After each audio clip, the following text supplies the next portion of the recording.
শ্রীভূমি জেলা বিজেপি কার্যালয়ে এক গুরুত্বপূর্ণ সাংগঠনিক সভায় অংশগ্রহণ করলেন রাজ্যের ক্যাবিনেট মন্ত্রী পীযূষ হাজরিকা। দুদিনের ঠাসা সফরসূচি নিয়ে বরাক উপত্যকায় আসা মন্ত্রী পীযূষ হাজরিকা বরাক অঞ্চলে বিভিন্ন রাজনৈতিক এবং সামাজিক কর্মকাণ্ড পরিদর্শন করেছেন। আজ মঙ্গলবার সফরের দ্বিতীয় দিনে মন্ত্রী পীযূষ হাজরিকা শ্রীভূমি জেলার রামকৃষ্ণনগর সিডিসি কার্যালয়ে অনুষ্ঠিত শিলান্যাস অনুষ্ঠানে অংশগ্রহণ করেন।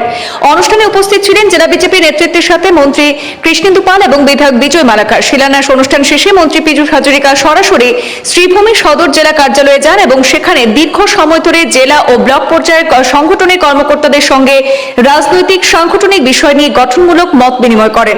সাংগঠনিক সভার সময় মন্ত্রী বিভিন্ন গুরুত্বপূর্ণ বিষয়ের উপর দৃষ্টি আকর্ষণ করেন এবং দলের কর্মীদের উদ্দীপনা বাড়ানোর পাশাপাশি আগামী বিধানসভা নির্বাচনের প্রস্তুতি, জনসেবা এবং জেলা সংগঠনের কার্যক্রমের গুরুত্বের উপর বিশেষ গুরুত্ব দিয়েছেন।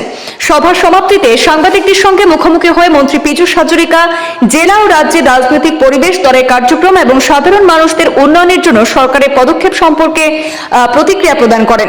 সেই সময় সেখানে উপস্থিত ছিলেন জেলা ও ব্লক পর্যায়ের নেতৃবৃন্দ, বিভিন্ন মোর্চার সভাপতি এবং সাধারণ সম্পাদকরা। মন্ত্রীর এই সংলাপ এবং অংশগ্রহণ শ্রীভূমি জেলার দলের কার্যক্রমকে আরও প্রেরণা যোগাবে বলে রাজনৈতিক বিশ্লেষকরা মন্তব্য করেছেন।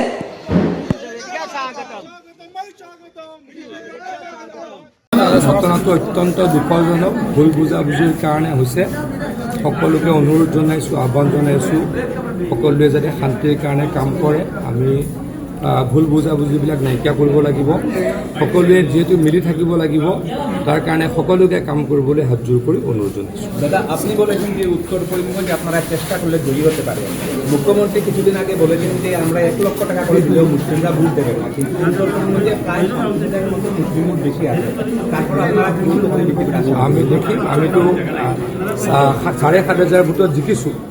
7,500 ভোটত আমি লোকসভাত জিকিছোঁ, গতিকে জিকিব পাৰিম বুলি ভাবিছোঁ। দেখা যাওক।